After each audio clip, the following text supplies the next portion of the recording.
আসসালামু আলাইকুম বোনেরা, কেমন আছেন? আশা করি ভালো আছেন। আলহামদুলিল্লাহ আমিও ভালো আছি। গ্রামে বেড়াইতে আসছি, আমার ছোট বোন আমাদেরকে দুধ পাক্ষর পিঠা বানায় খাওয়াইতেছে। এগুলা আপনাদের সাথে শেয়ার করতেছি। আমরা হচ্ছি ব্রাহ্মণবাড়ি। আজকে শীতের সিজন তো এখন পিঠা বানাবো দুধ পাক্ষন। দুধ পাক্ষন বানাইতে গেলে লাগে দুধ। দুধের মধ্যে এখন দিতেছি আটা, তারপরে দিব কুড়া নারকেল আর চিনি দিয়ে শিরা করব। এখন আমরা গুলানোর জন্য এই ব্যবস্থাটা করতেছি। এইভাবে সবগুলো আটা দিয়ে দিবেন, যতটুকু দুধ এতটুকু আটা নিবেন, মানে যতটুকু আটা এটার মধ্যে দরকার। সাথে হালকা একটু লবণ দিবেন, আর লবণ তো সব জিনিসই দেওয়া লাগে। আটা দেওয়ার পরে এটা ঢাকনা দিয়ে দিবেন, যাতে এটা ঠিকভাবে দুধ আটায় মিশে। এই যে দুধ বলকা এসে আটা ঘুরে গেছে, এখন নাড়াচাড়া করে দিবেন, দিয়ে আটা গুলাইবেন, একসাথে মিক্সড করার চেষ্টা করবেন।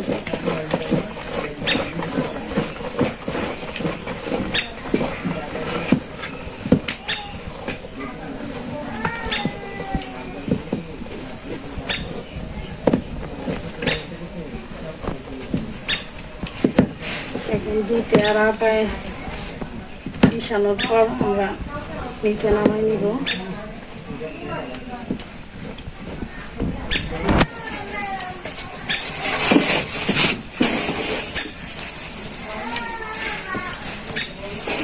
নিচে নামাই নিলাম। এখন পুরো নারিকেলের উপরে ঢাইলা এটাকে মিক্সড করবো। ঠান্ডা করে তারপরে পুরো নারিকেলের ঢাইলা পরে মিক্সড করে নিবেন।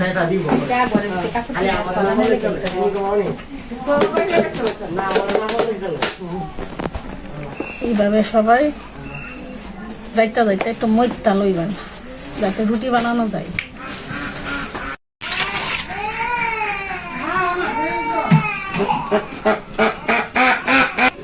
এটা আমরা চিনি, তারপরে তেজপাতা, এলাচ, দারচিনি দিয়ে শিরা করবো পিঠার জন্য।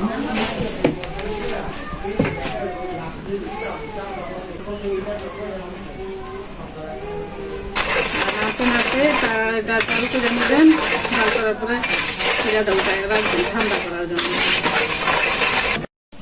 আমরা এরকম করে মইটা প্রত্যেকটা প্যারা বানানোর পরে রুটি বানানো হবে, তারপরে রুটির ভিতরে কাটা হবে।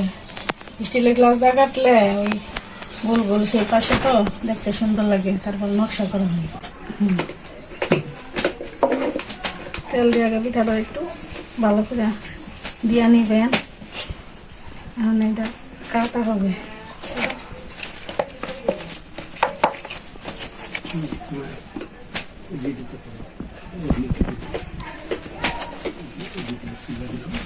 এভাবে গোল গোল শেপ করে কাটার পরে সবগুলা পিঠা আলাদা করে হবে।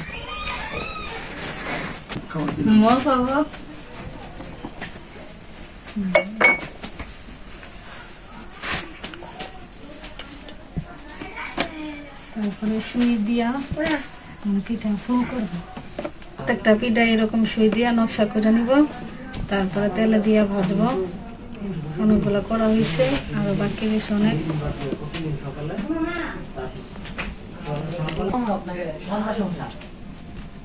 তেল জাল করা হয়েছে, আমি পিঠা দিতেছি তেলের মধ্যে। অনেকগুলো পিঠা একসাথে দেওয়া যায়, তেল যদি বেশি হয়।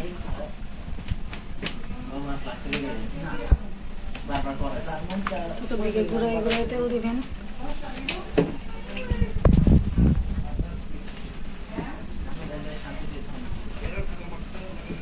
একসাথে অনেকগুলো পিঠা দেওয়া যায়, আর দেওয়া হবে না আপাতত এগুলাই।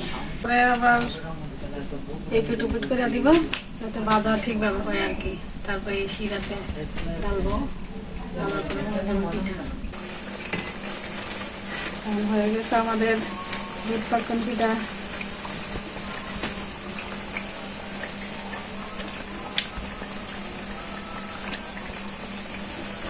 শিরাতে দিয়ে দিলাম।